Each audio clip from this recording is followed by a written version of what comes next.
Palermo versus West Ham, UEFA Cup first round, September 2006. Palermo, a historic city in Sicily, has always been proud of its football and its fans. The home support at the Renzo Barbera Stadium is loud, passionate, and not afraid to show their pride.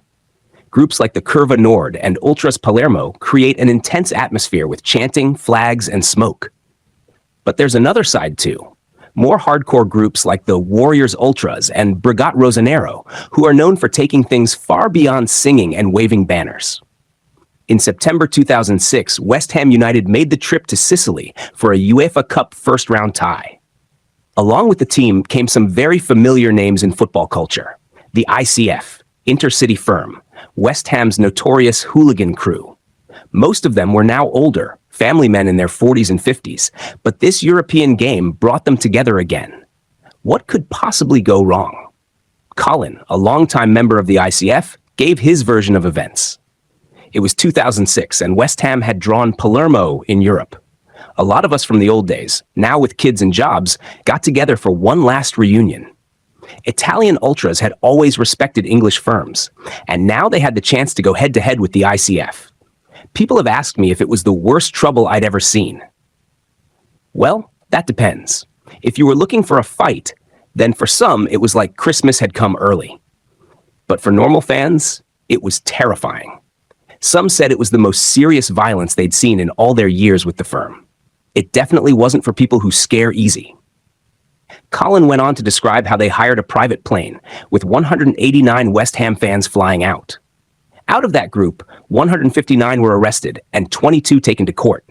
The night before the game, the streets of Palermo turned into a war zone.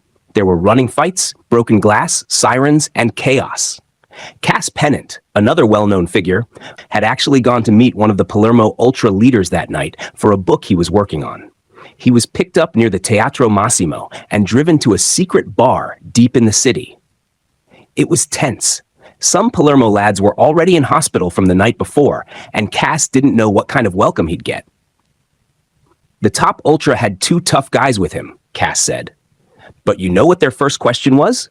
They wanted ICF gear. Caps, t-shirts, scarves. They were massive fans of our history.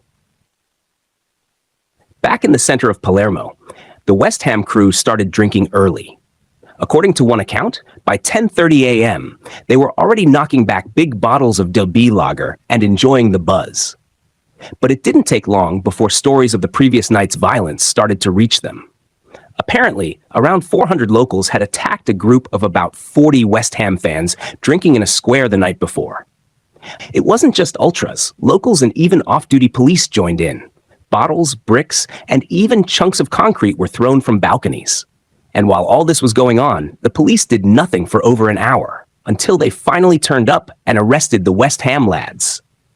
They had to fight back for over an hour, Colin said. And when we saw them the next day, they were battered and bruised. Every single one told the same story. They took a proper hiding. Then came match day. The city of Palermo was a sea of black and pink.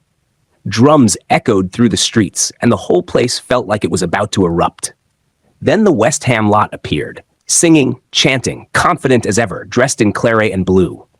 But the Sicilians were ready. According to Vincenzo, one of Palermo's leading ultras, when it kicked off, it wasn't just the football match, it was everything. The fight was fast and vicious. Bottles flew, fists were thrown, and bricks smashed. For all their talk, the English had never faced something like this. We stood together. They didn't. They got split up and lost their nerve. They ran into alleys, got chased back toward their end. Our fans surged forward like a wave. It was beautiful to see. And in the stadium, we flew our flags high while our team beat them on the pitch. Outside, they knew whose city this was. Palermo made its mark. The legends had fallen. Whether Palermo truly battered the ICF as badly as Vincenzo says, well, that's still debated. What's clear, though, is that things got very ugly, very fast. For some, it was a brutal reality check. For others, a once-in-a-lifetime showdown. So, were you there in Palermo? What do you remember? Share your stories in the comments. We'd love to hear your side of what happened that night in Sicily. Thanks for watching. Don't forget to like, share, and subscribe. See you in the next video.